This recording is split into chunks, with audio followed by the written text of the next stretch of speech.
0, is the y-intercept. I heard him. It's also one of my roots. Yeah. The y-intercept, Trayshawn, is when the x equals 0. The roots are when the y is equal 0. And this point is part of both of them. When the x and the y equals 0, you got 0, 0. Alright, my domain is all real numbers. I ain't even change that. It's always like that in all quadratics. In linear equations, the domain is all real numbers unless you have a vertical line. Then your domain is different. Your range is any point, any real number greater than or equal to that minimum number, -6.25. Your range, your y values, never gets below -6.25 on this equation. But it can be anything above it, and it goes way above there. If you use the arrow key, you can see it's really real fast. You can see there when you get up to 10. It's pretty big, 150 already. It's hard to get that on the graph, but it keeps getting big. It keeps going up, keeps going up. The range does go infinitely upward, but it doesn't go below 6.25. So we should know all that.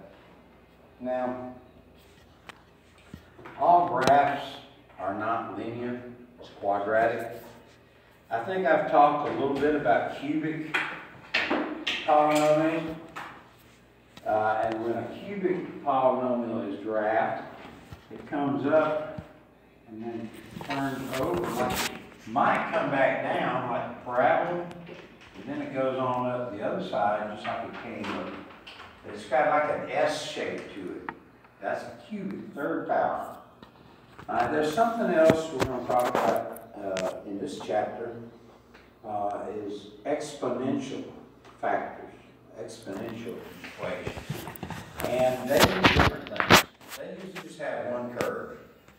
They don't use the entire parabola. They may resemble the parabola, but they don't always.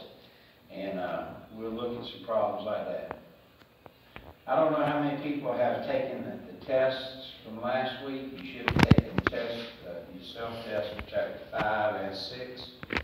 I'm going to look at it in a minute, and I'll tell whoever has or has not done it. Y'all know probably. I took mine. So make sure you got your workbook, keep up with your workbook, you turn it in and get credit for it. I see some people still working, right? But get it done at some point, because I don't want you to all have zeros. I don't want you to fail. I want you to do good. I'd like you to go to the 10th grade next year and take the next hour of class above this. But if you don't take the test and do your workbook, I can't do anything for you. I can't take the test for you. I'm not going to fill out your workbook for you. So make sure you get that done. Today we're going to start on section 7. I gave you 2 days last week to do these tests, but I found out in one class, I had 20 people in that class. I gave you 2 days to do the test for chapter 6, and only one person did it in 2 whole days, giving them the opportunity. And I've seen people do them in less than 3 minutes. Jamari did one in about 1 minute one time. Gosh. Good. Take the test. It's like a 50 will give you a chance. Jamari. A 0 will not. And that's what you don't have. You don't take it. 1 minute? And I think everybody should know how to get to them by now. At the bottom of each section, section 5, section 6, the very last thing in that section. Give me something good. I'm sorry. Continue. At the bottom of each section, the last thing in the section has got a little pencil beside it. You click on that, and it's your self-test practice tool. And take the test. You can do it as many times as you want. I had somebody the other day that made a 0, then they made a 30, and then they made a 50. So, that's 75, there's, do them and do them often. Now, you can do this at home, you can do where you want to. The internet works all over the world. Today we'll start in the workbook on section 7. 7 people, 7.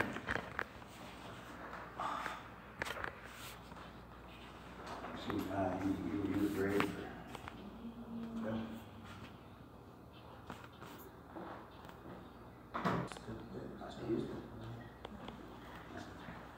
It starts on page 167. Right? A lot of this will go back to, I don't know if y'all remember the first week of school.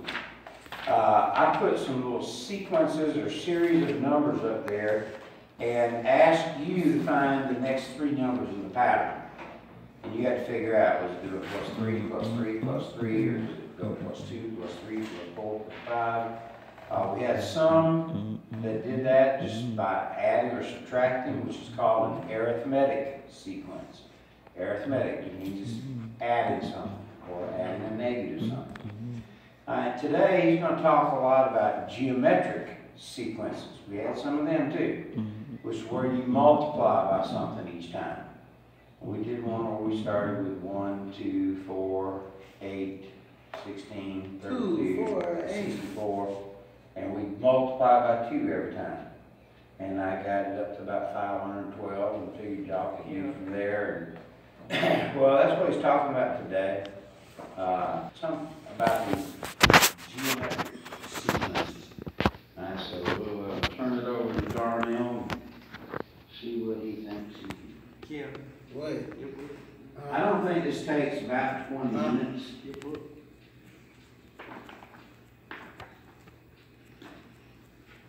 Mr. Brown, Mr. Brown. Mr. Brown. Oh, Jordan.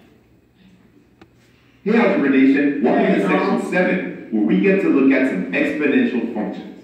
Now, we're going to start this sequence of videos by looking at not arithmetic, but geometric sequences. So consider the sequence 3, 6, 12, and 24, ...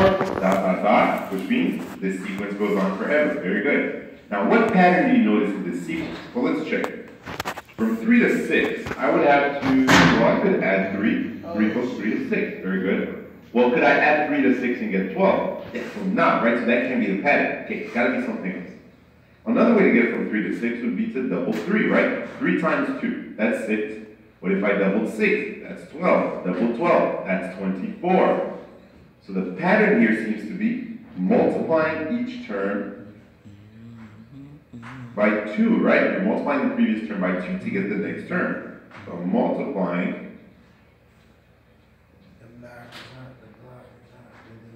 each term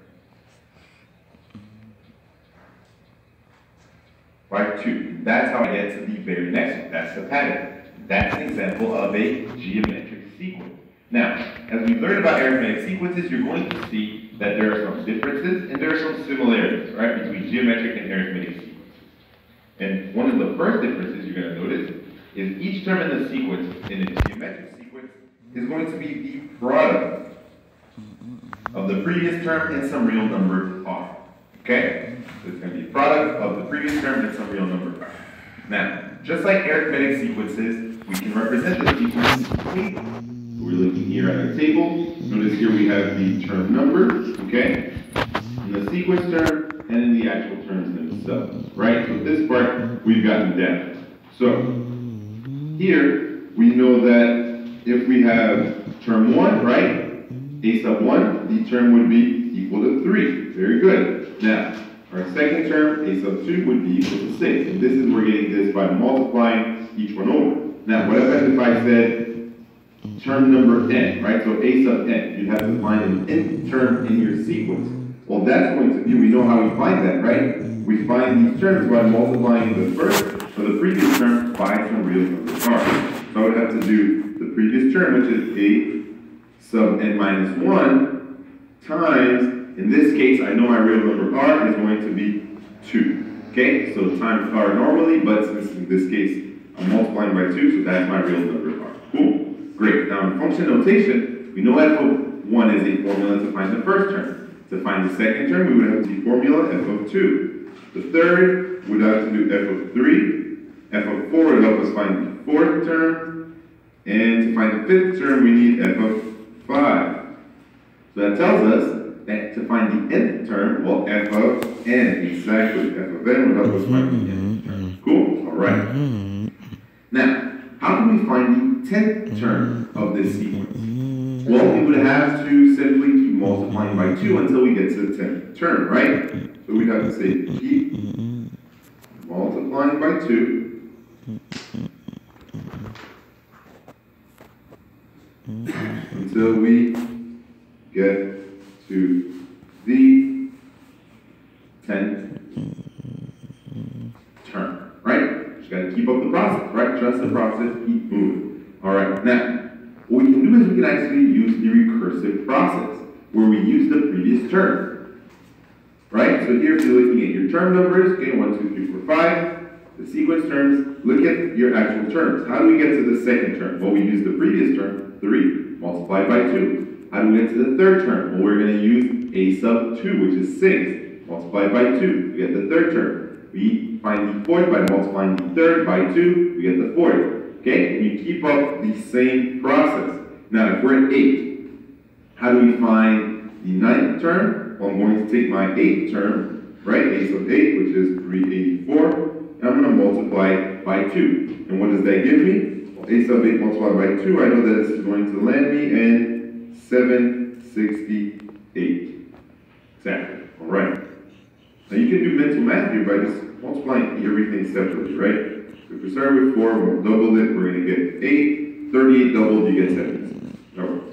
Now, over here, if I have my 9th term into the 10th one, right? Remember, that's our goal. I'm going to multiply the 9th term by 2. And here, I'm going to double 768, and I'm going to end up with 1536. Awesome. That's going to be my 10th term in the sequence. Now, if we're looking at function notation, a sub 1, right? Or a of 1, sorry. Find any term in the sequence. Of course, but always notice, if I'm finding the 10th term, I'm going to use 9th term multiplied by that common rate. Okay, so here, that would be for any sequence, right? So this is not specific, that's for any sequence. Now specific to this, there are some shortcomings with recursive formulas. So we use the explicit process where we relate back to the first term. That's going to be very helpful. Now, as you can see here, okay, this is going to matter once we get to the third term. So what do we do? How do we get the third term? Well, we would do the second term, right, multiplied by 2, or simply the first term multiplied by 2 twice. So if I have my first term, I'm going to get the third, I'm going to multiply by 2, and then multiply by 2 again, right? So I multiply by 2 times. I want to get to my 5th term. What do I do? Well, I have my first term, which is 3. I'm going to multiply by 2, then by 2, then by 2, then by 2. Notice I multiply by 2, 1, 2, 3, 4 times to my first term. Okay, that's how I got the 5th. 3 times 2, 1, 2, 3, 4 times. You can see here, I need to keep up. I'm not like that. So if I want to get to the 7th term, what would I do? I would multiply by 2 6 times to my first. Well, notice here, 3 times 2 to the 6th. Okay, let's keep this. That's what people say in jail. If I want to get to my 9th term, what would I do? Well, I can simply multiply by my 9th term is equal to 768, which is equal to 3 times 2 8 times, right? So 1, 2, 3, 4, 5, 6, 7, 8, which would be equal to 3 times 2 to the 8th power, right? So it's a lot better to writing it with an exponent than it is to having to keep writing this over and over and over, right? Okay, let's do it one more time. You know our 10th term is 1536, which was the first term, multiplied by 2 9 times. 1, 2, 3, 4, 5, 6, 7, 8, 9. Or I can write this as 3 times 2 It was straight through him. Very simple, right? So if we go here in function notation, it's the same thing. 4th term is going to be a sub 1, our first term, is 3, multiplied by 2 to the 3rd, right? So 2 to 3 times. Garbage. If I want to get to 8 Big turns, booty, I'll take tootie my tootie, first and a times chootie. 7 times. Come play. To get to the Oh, 9th, I would do shoot. 2 8 times multiplied by my first Come on, term. baby. Come on, baby. To the 10th, I would Come on. do 2 No. 9 times No. Give me a read. multiplied by my first term. Okay, so as you can see once again with the explicit formula, you just need to know the first term and you can find any term very easily. So an explicit formula we Robinson use the would third. be, Ooh. well, a sub n would be equal to my very first term, right? A sub 1. And I would multiply by 2 to the n minus 1, right? So I'm multiplying by 2 one less time. Why? Because I already have a term here, my first term. And so if I'm looking for the 10th term, I would only multiply by 2, 10 minus 1, which is 9 times. Okay? Now, normally this would be R for any sequence. Okay, I don't want to make it specific yet. So this is R for any sequence. We could write that. But specific to this sequence, I would write A sub n is equal to A sub 1 we times 2 to the n minus 1. Okay, so this would be specific to this sequence to find any term we want. Cool? Alright. So let's go on here. And we're going to actually go ahead and sketch the graph of the geometric sequence found in the table. Okay? So we're going to sketch this graph here. And this is pretty simple stuff. I know number.